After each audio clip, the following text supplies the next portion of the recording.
देश और दुनिया की तमाम खबरों के लिए देखते रहें हमारा चैनल हिंद भारत और लाइक, शेयर एंड सब्सक्राइब करना ना भूलें। नमस्कार, आप देख रहे हैं हिंद भारत और मैं हूं आपके साथ जुलाई। इन दिनों पूरे देश में कोरोना वायरस की चपेट के चलते हाहाकार मची हुई है। लगातार ऑक्सीजन की कमी के चलते हुए ऑक्सीजन की पूर्ति की जा रही है।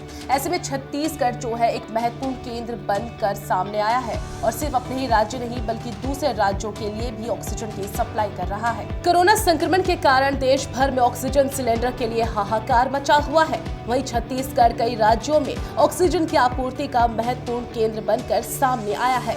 छत्तीसगढ़ हर दिन न केवल राज्य के अस्पतालों में बल्कि देश के दूसरे राज्यों को भी ऑक्सीजन पहुंचा रहा है। राज्य के मुख्यमंत्री भूपेश बघेल ने कहा है कि छत्तीसगढ़ ऑक्सीजन उत्पादक राज्य है। यहां से मध्य प्रदेश, महाराष्ट्र, ओडिशा तथा अन्य कई राज्यों को ऑक्सीजन की निर्बाध आपूर्ति जारी है। छत्तीसगढ़ में वर्तमान में लगभग 386.92 मीट्रिक टन प्रतिदिन ऑक्सीजन का उत्पादन हो रहा है। इसमें से छत्तीसगढ़ में केवल 160 मीट्रिक टन का ही उपभोग हो रहा है। शेष ऑक्सीजन निर्बाध रूप से अन्य राज्यों को भेजी जा रही है। छत्तीसगढ़ में ऑक्सीजन बनाने वाले 29 संयंत्र हैं। इनमें से 27 प्रेशर स्विंग सॉप्रेश उत्पादन संयंत्र है। इनमें 176.92 मीट्रिक टन ऑक्सीजन का उत्पादन होता है। इनका उपयोग उद्योगों और अस्पतालों में होता है।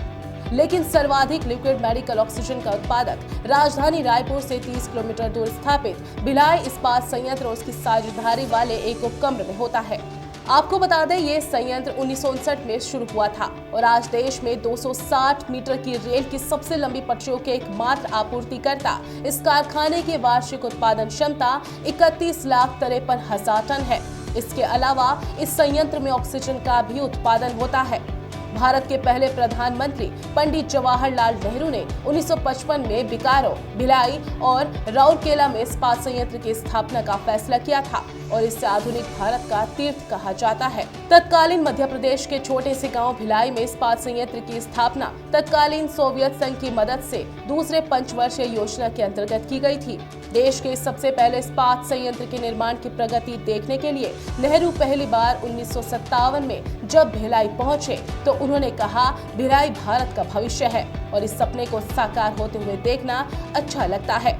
पिछले साल कोरोना के बाद जब अस्पतालों को ऑक्सीजन की जरूरत हुई तो सार्वजनिक क्षेत्र के इस उपक्रम में उत्पादन को और बढ़ाया गया। 1 अप्रैल को भिलाई इस्पात संयंत्र में 279.35 मीट्रिक टन का उत्पादन हुआ था, जबकि आपूर्ति केवल 75.60 मीट्रिक टन थी। लेकिन सप्ताह भर बाद 7 अप्रैल को आपूर्ति का आंकड़ा 142.35 पहुंच गया।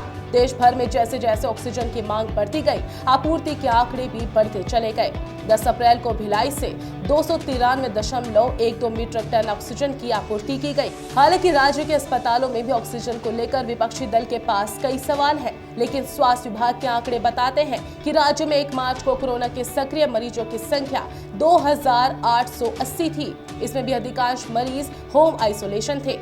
एक पखवाड़े बाद मरीजों की संख्या जरूर बढ़ी, लेकिन राज्य में केवल 197 मरीज ऐसे थे जिन्हें ऑक्सीजन की जरूरत थी। इन सभी 197 मरीजों के लिए केवल 3.68 मीट्रिक टन ऑक्सीजन की जरूरत पड़ रही थी। लेकिन महीने भर बाद 15 अप्रैल को राज्य में 5,898 मरीजों को ऑक्सीजन की जरूरत पड़ी और अस्पतालों में ऑक्सीजन की खपत का आंकड़ा 110.30 पहुंच गया। टीएस सिंहदेव कहते हैं कि राज्य में कोरोना के मरीजों को किसी भी तरह की असुविधा न हो, इसकी हम लगातार कोशिश कर रहे हैं। कहीं भी ऑक्सीजन की कमी नहीं है। हाँ, कुछ स्थानों पर सिलेंडर की कमी आई तो हम उसे उपलब्ध करा रहे हैं। हमने केंद्र सरकार से भी 20,000 ऑक्सीजन सिलेंडर की मांग की है। देश और दुनिया से जुड़ी हर अपडेट के लिए देखते रहिए हिंद भारत।